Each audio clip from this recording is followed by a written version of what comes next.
Everyone talks about Magnificent Seven, but no one talks about what happens when they become the Lag 7.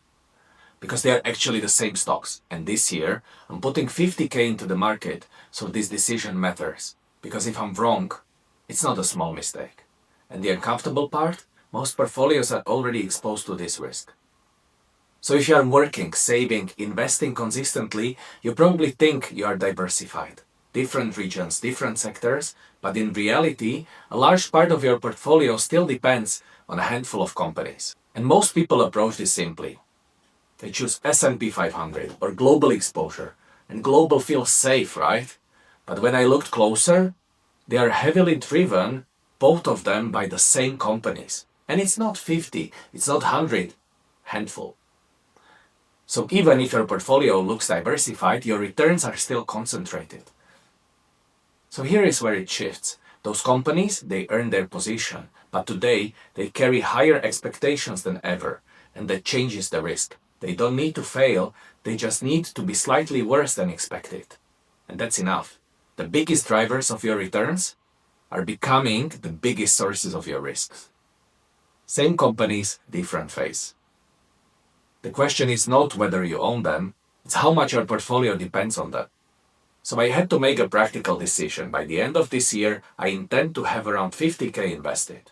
And this is not theoretical, this is savings from work. And I'm not trying to avoid these companies that wouldn't be realistic, but I'm also not relying on diversification alone to manage the risk. So I structure my portfolio deliberately.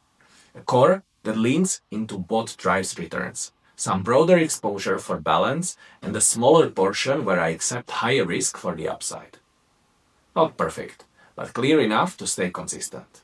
Now I think about this in practical terms. If markets deliver what we've seen in the past, 50k invested this year can move toward 90 or 120k over the 5 to 7 years. Not through trading, not through timing, just through staying invested. The difficult part is not the strategy. It's being consistent and remaining invested. Because there is always something happening. Geopolitics, AI concerns, valuation debates, and it's tempting to wait, right?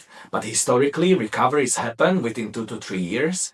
And if you are not invested during that time, you miss a large part of the upside. I don't get many chances to deploy 50k like this. So I focus less on perfect timing and more on making a decision I can stick to. Yes, I'm investing into the same companies. That might be correct. That might be incorrect, but I have a structure.